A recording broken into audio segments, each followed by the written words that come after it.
किस्त चौथी। ख़ैर मूंखे 3 मई ते लतीफ़ यूनिवर्सिटी मां रिलीव कयो वियो ऐं मां रोड रस्ते कराची हलियो आयुसि। दोस्तनि मुंहिंजे रहण जो बंदोबस्तु गुल हाउसिस में लतीफ़ खोसे साहब वारे बंगले में कयो हुयो, जिते हिक कमरे में हू ऐं ॿिए में मक़बूल चांडियो साहब रहंदो हो। पर चांडियो साहब कुझु ॾींहंनि खां ॻोठु वियल हुयो, उन करे मूंखे हुन जे कमरे में रहायो वियो। सुबुह जो मां मजीद चांडे साहब सां गॾिजी स्टेट बैंक वञण लाइ तयारु थियुसि, जंहिं सिंध सेक्रेटरीट वारी पंहिंजी ऑफिस वञण खां अॻु मूंखे स्टेट बैंक वटि छॾियो। मूंखे बि पर्सनल डिपार्टमेंट में जॉइनिंग रिपोर्ट ॾियणी हुई। उते वियुसि त कंहिं जॉइंट डायरेक्टर वटि वठी हलिया, जंहिं चयो त डायरेक्टर ऐं एग्जीक्यूटिव डायरेक्टर मौजूदु कोन्हनि, 2-3 ॾींहं रखी पोइ अचिजो। मां परेशान थी वियुसि जो संदनि चहिरनि मां का साज़िश बखे पई। इन विच में स्टेटिस्टिक्स डिपार्टमेंट जे हिकु सिंधी ऑफिसर नज़ीर मेमुण खे ख़बर पई त हू मूं सां मिलण आयो। हुन चयो त हलो त डिपार्टमेंट हली चांहि वग़ैरह पीऊं। मूंखे चयो त न, जेसिताईं जॉइन न कंदुसि तेसिताईं न हलंदुसि। हुन ॿुधायो त पंजाबी ऐं मुहाजिर स्टेट बैंक में डोमिनेंट आहिनि। उहे कीअं चाहींदा त अहिड़ी पोस्ट ते को सिंधी अचे। मूंखे त इहो बि ॿुधायो वियो त उन वक़्तु आम पोस्ट ज़रिए ख़त किताबत कई वेंदी हुई स्टेट बैंक में, ऐं जेकॾहिं कंहिं सिंधी या बलोच जो ऑर्डर कढंदा बि हुया त हुननि खे मोकिलण जे बजाए फाड़े छॾींदा हुया ऐं हू वक़्त ते न पहुचण करे पंहिंजी नौकरी विञाए वेंदा। पोइ नज़ीर मूंखे सिराजुल हक़ मुग़ल साहब वटि वठी हलियो, जंहिंखे किसो ॿुधायोसीं त हुन चयो त हीअ कॾहिं बि न चाहींदा। ख़ैर फ़तेह आख़िर में तव्हांजी ई थींदी। मुग़ल साहब सूफ़ी ख़्यालनि जो हो। इन विच में नज़ीर हिक ॿियनि सिंधी दोस्तनि सां बि मिलायो, जिन में वाहिद बख्श चांग, अब्दुल ख़ालिक सोलंगी ऐं वकार पाटोली शामिल हुया। असल में उन्हनि दोस्तनि मूंखे पोइ ॿुधायो त लतीफ़ यूनिवर्सिटीअ मां स्टेट बैंक के मुंहिंजे बारे में ख़त लिखिया विया आहिनि, जिन में मुंहिंजी डिग्री ऐं मुंहिंजी शख़्सियत उन जे बारे में कोई ॻाल्हियूं लिखियल हुयूं।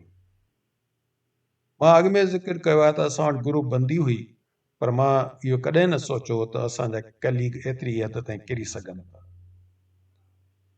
बहरहाल काफ़ी ॾींहंनि ताईं मूंखे हू टरखाईंदा रहिया, पर दोस्तनि ऐं असां इहो तइ कयोसीं त विड़बो त आख़िर कोर्ट ताईं बि वञो।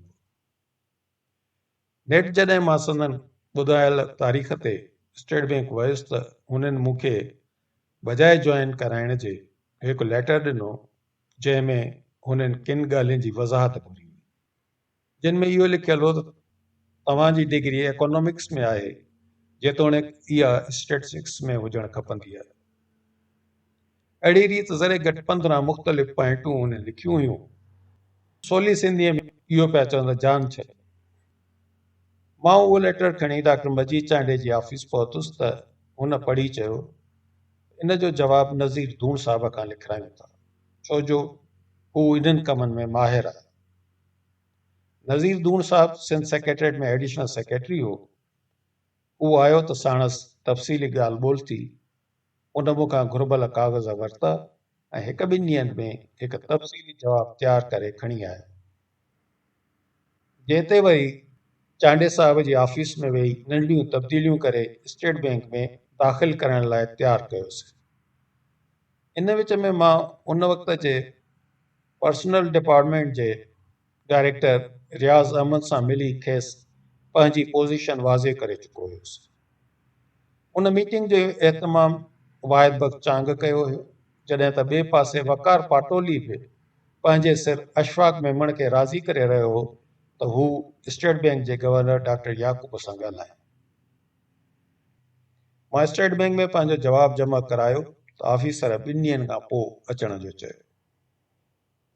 इन विच में इहा बि ख़बर पई त जॾहिं इहो केस गवर्नर डॉक्टर याकूब वटि पहुतो त हुन खेनि छंड पटी त जॾहिं सिलेक्शन बोर्ड हुनखे सिलेक्ट कयो आहे त तव्हां केरु थींदा आहियो, डॉक्यूमेंट बि तव्हां ई कया आहिनि, हाणे कहिड़ी ज़रूरत आहे खेसि तंग करण जी, नौकिरी त तव्हांजी तेल थियणु खपे।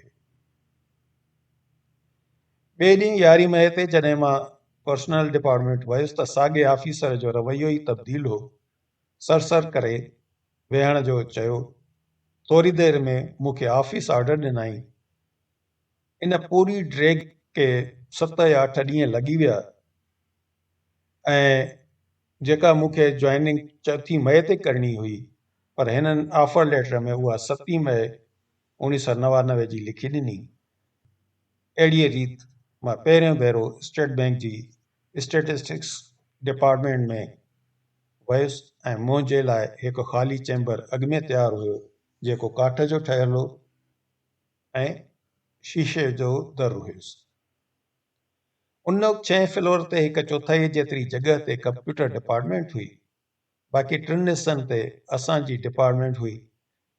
स्टेट बैंक जी इहा इमारत 10 फ्लोरनि ते मुश्तमिल आहे, जंहिंजो इफ़्तिताह 1966 में अयूब ख़ान कयो हो। मूंखे ॿुधायो वियो त जंहिं ज़माने में इहा बिल्डिंग ठही, उन वक़्तु कराचीअ में पहिरियों भेरो एस्केलेटर लॻायल हुयो, जंहिंजे करे माण्हू शौक़ सां ॾिसण ईंदा हुआ।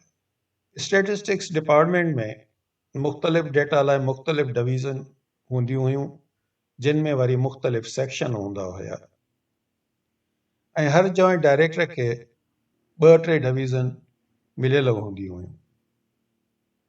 हिते मां